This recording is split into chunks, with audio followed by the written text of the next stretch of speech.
The NBA draft is not too long away, and we got a lot of things to try to figure out as the Chicago Bulls organization try to get this team in order.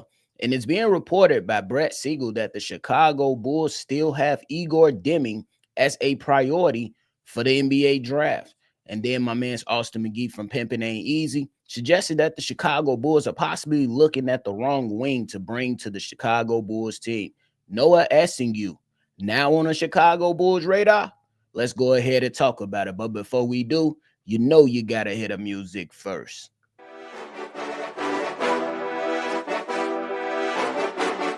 Cognac, gang.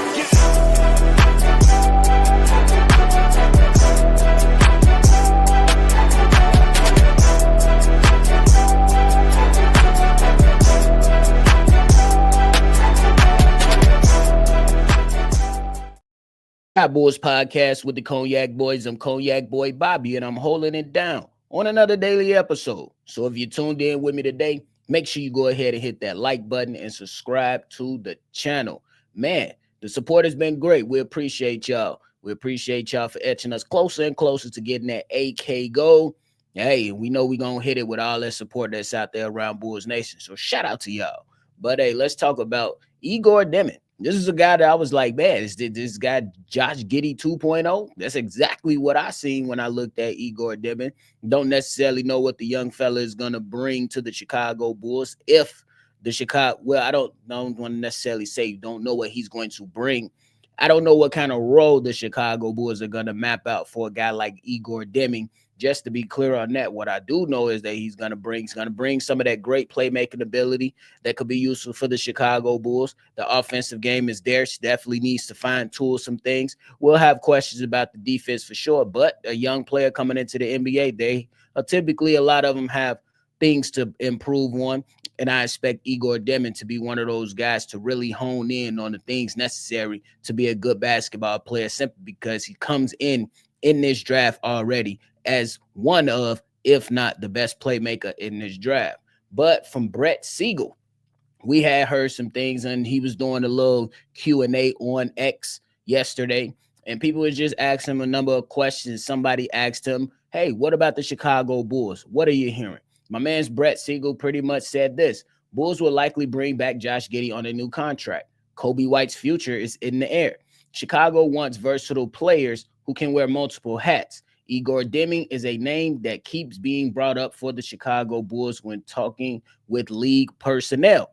I'm not shocked at that. I think that the Chicago Bulls, man, at this point, they're going to go out there and try to find that versatility and a lot of their players that they're absolutely looking at. And I'm not necessarily mad at the draft selection. I just don't necessarily know if that's what they're absolutely going to do. If you look at some of the mock drafts from the last few weeks, hell, the last few days, Egor Demin has been slotted to go between 7 and 8, or I seen him fall 10. Chicago Bulls pick at 12. So it could absolutely be a challenge for the Chicago Bulls, or they could be sitting there hoping and waiting for a guy like Egor Demin, to simply fall in their hands. Because I don't expect the Chicago Bulls to go out there and pretty much try to trade up in this year's draft, when the goal of trying to build out this new iteration of the Chicago Bulls is retaining on to your draft picks, bringing in young talent, and potentially looking at other places to bring in young talent with experience. Now, if you trade up for it, I'm not totally against it, as long as the move makes sense and as the move benefits the Chicago Bulls for years and years to come, simply because we tired of watching bull crap on the basketball court. Yes, we have our guys that we like on the Chicago Bulls, your Monty Buzelis. I like Josh Giddey a lot. I like Kobe White. I like Ayodo Sumo. But at the end of the day, just because you like some players on the team does not mean I'm gonna sit there and be cool and like losing. I want to win basketball games to where I can be cheering for my squad in the playoff series, to where I could be losing my mind if we make it to the Eastern Conference Finals, to where I could be like, hey, Bulls in 6 if we make it to the goddamn finals. But we still got a long ways to go for that, so I ain't gonna get ahead of my skis. But I hope you get the point.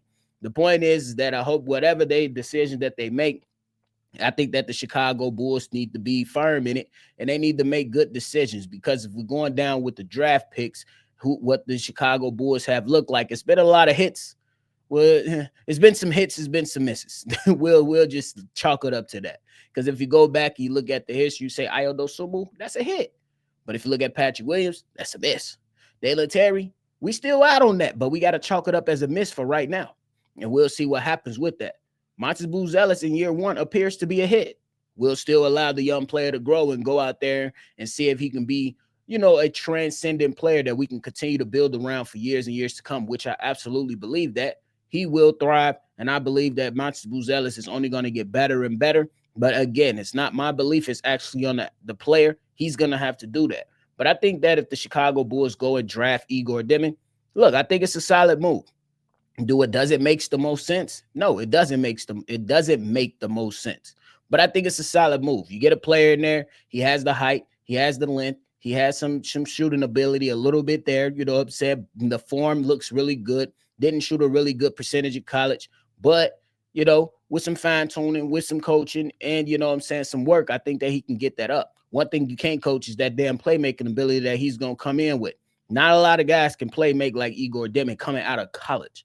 I think that's a big thing for the Chicago Bulls. And then with the size and the length, that'll be very, very interesting. It's kind of interesting to me as well, simply thinking that is if the Chicago Bulls are going after a guy like Egor Demin, did they find those lineups with Lonzo Ball and Josh Giddey on the basketball court at the same time to be fascinating for them and to be something that was good for them for the foreseeable future? And does that signal if the Chicago Bulls will be pivoting or potentially trying to finally move Lonzo Ball or come off of Kobe White? Those are some of the things that I'm asking myself. I'm looking at the Chicago Bulls and saying, hey, if you can go ahead and get a first round pick for Lonzo Ball, which was reportedly out there for them for the taking anyway, hey, you can still go out there and try to execute that trade now. You know what I'm saying? I think that a lot of us, we love some of these players. We believe in them. But at the end of the day, these guys ain't helping us win right now. And it's a lot of contributing factors into that. But right now, these guys ain't helping us win right now. So I'm interested to know if the Chicago Bulls looked at some of those lineups with Josh Giddey and Lonzo Ball on the court at the same time, did they feel intrigued by that? Did they feel like, hey, man, maybe we do need some guys that can kind of play off each other a little bit. Both guys will come in as some solid or, some really good playmakers. And then if we go on with these wing and D stuff, does that open things up for guys like Patrick Williams finally? Does that open things up and help guys like Montes Buzelis? Does that open things up and help Julian Phillips? So it's going to be interesting to see if that is the selection made at 12 in 15 days for the Chicago Bulls. That's my train of thought on it. And then we're moving on to the next topic, man. So just let me know how you feeling about Egor Demin down below. Do you feel like that should be a priority for the Chicago Bulls? Do you feel like that the lineup with Josh Giddey and Egor Demin, I don't necessarily know if they start together, but being on the court at the same time, will they be able to play off each other? That's one of the questions that I have. And if you are not going to start him, do you think it's best suitable for him to come off the bench for a little bit just to kind of fill that role for Lonzo Ball? And do you think that's kind of signaling if the Chicago Bulls will be moving off Lonzo Ball if you acquire a guy like Egor Demin? Let me know your thoughts and everything down below in regards to that. Now, my man's Austin McGee, who wrote the article, talking about, the Chicago Bulls are kind of looking into the wrong wing, is how he framed it. My man's Austin McGee from Pimpin' Ain't Easy. You know what I'm saying? And pretty much talked about Noa Essengue, the German basketball player. Well, the player who's playing in the German basketball league, and pretty much saying that this is the type of guy that should be on the Chicago Bulls radar. Simply because if you're going to add versatility, which Brett Siegel also backed up, why not go with a guy that has the skill set to kind of overlap Montes Buzelis, then to have a guy in Egor Demin that overlaps the skill set of Montes Buzelis? If you track it, you track it. If you pick it up, what I'm putting down, pick it up. So, you know what I'm saying? But nonetheless, if you look at Noa Essengue, I think that the guy is very versatile. And for a guy that damn big and that can move like that, that's a good situation to explore. I was never really the guy to go ahead and crap on it, but I was never really the guy to say, absolutely, we have to go and take him. I was kind of in the middle. And that's kind of like where I'm at with a lot of these prospects, to be honest. I like a lot of good things about these prospects. I understand the concerns about these prospects. I just hope that when whoever it is, whoever it may be, when they come to the Chicago Bulls organization, we could get the best out of them, regardless of who the selection is. But Noa Essengue, for those that are not familiar, throughout, the German basketball league, my man's averaged 10 points, 5 rebounds, 1 assist, point 0.7 steals, point 0.6 blocks. So we'll just call it 1 steal, 1 block, because he's not playing he's not playing a lot of minutes over there. But some things that really caught my eyes when you kind of dive into him a little bit better is that now, he's been playing some playoff basketball over there in the German basketball league with his team.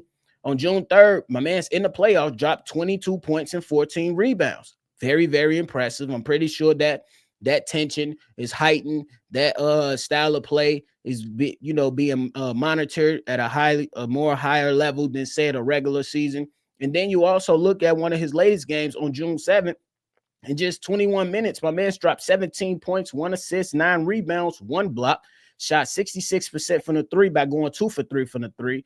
And then he made 55% of his shots, going 5 for 9 from the field. So that's very, very impressive for a guy that's big as hell, a little lanky, and, but add some versatility. And if you want to put this guy on the wing, he can line up with Montes Buzelis pretty damn well. So I understand where my man's Austin McGee was going with that, with the versatility of that player. And now you have just big ass lineup that's just crazy. You got Josh Giddey, you know what I'm saying, up there with a lot of height. You got Montes Buzelis with some height, and then you got Noa Essengue with, to his versatility, added on, I believe he's like 6'10" or something like that.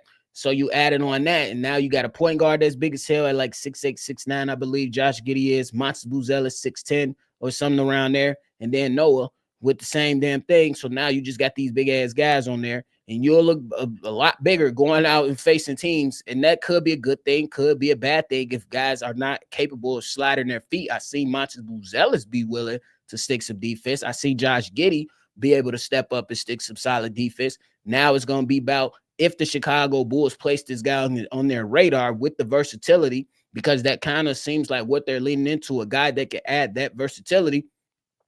Hey, can he be able to slide his feet defensively? We know, and I believe he will be able to get the Chicago Bulls something offensively, but it's not going to be up. It's not on me. I always say it's not on me to, you know, put up the points. It's going to be on the players. I have my beliefs on said players, but I don't. It's up to these players to go out there and execute, because we've seen plenty of guys into this league and have a bunch of talent and have all the athleticism, and then you just be like, damn, bro, you can't do nothing.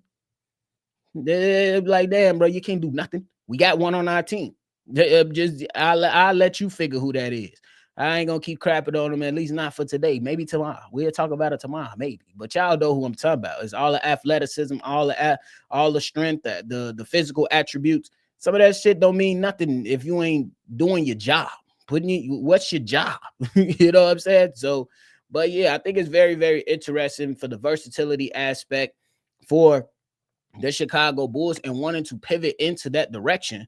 And if you're talking about some of those overlapping skill sets with Egor Demin and Noa Essengue, it's interesting stuff, bro. It's interesting stuff, though. But what I think will be more effective, if you are saying we want to play with versatility, and if you're sitting there, let's just say for the sake of discussion, you got Egor and you got Noah, I think that's a tough decision that the Chicago Bulls have to make on their own.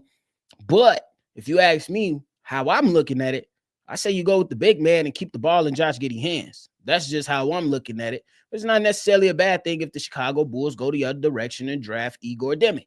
I've been on record in saying that, hey, Derek Queen is a guy that I believe if neither one of these guys are available, I think the Chicago Bulls could pivot in that direction. Simply because I think that the offensive game is really, really good. The defense could be a little bit better. We understand some of the weight stuff, but I didn't imagine that both of these guys will be available, Egor Demin or Noa Essengue.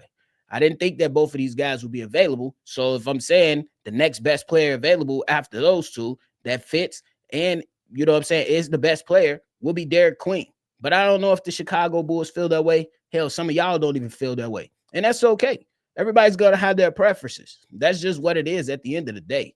And I just think that the Chicago Bulls did go out there and work out Asa Newell. That was intriguing. And I think that was a good sign to see what he could potentially bring to the Chicago Bulls. But if we're talking about versatility, yeah, I don't know if Asa Newell got that much versatility, you know what I'm saying, when it comes to the offensive side of the ball for the Chicago Bulls. Defensive versatility, absolutely, but offensive, I'm like, I don't know. So it's a lot of different things right here. We even heard Drake Powell come up into some, you know what I'm saying? Drake Powell, Cedric Coward has been some of y'all favorites, and I like the kid too. That's why it's just we gonna see what happens. But it's definitely some interesting stuff as we keep continue with a push on with this draft news and these rumors that continue to come out. I think it's interesting stuff.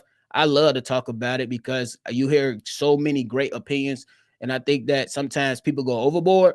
But for the ones that really want to just have the conversation just to say, okay, cool, I agree with you on this, but I feel this way. Or I feel this way. Do you agree? No, you don't agree? Okay, cool. We keep it a basketball conversation. The ones that make the conversations annoying is you're an absolutely idiot if you think that you. Nah, bro, you don't know anything for sure with these guys coming into this league. Yeah, there's nothing for certain when guys leave college and come into leagues because where you land matters, who's coaching you matters, and what your role on that team absolutely matters. So nobody knows anything for sure. What we know is the skill sets of some of these players, yeah, they could be useful, but how they're utilized is going to matter as well. You know what I'm saying? Because even like some people, they like to bring up Cam Reddish, and this is just one of those old conversations. One of those old conversations about Cam Reddish is, man, when he was down there with Zion and them boys, he was hooping. And then when he got into the league, most coaches and most teams wasn't really feeling him. And then it was a lot of conversation about, man, just get this young kid a shot. He moved destinations. Still the same thing. We like, man, just get this kid a shot. Move destinations. Pretty much the same thing. Found itself pretty much non-existent in NBA. That's why I say there's nothing for certain about any of these players. Nothing. Because injuries can come into play. Roles matter. Coaching matters. Destination matters. That's just what it is. But hey, that's the end of my TED Talk. I appreciate y'all for tuning in to another Shy Bulls TED Talk. But yeah, all jokes aside, that is it for today's episode, man. I appreciate y'all so much for tuning in to another episode. Before y'all get up out of here, go ahead and hit that like button, subscribe to the channel, and hit that notification bell, man. We are on that road to AK, and we are this close. So if you can feel like you can share this with somebody, go ahead and share this with somebody and let us know if y'all rocking with it or not. But we appreciate y'all. Make sure y'all always see red, and y'all already know. I'm going to catch y'all on the next one, for sure. Cognac.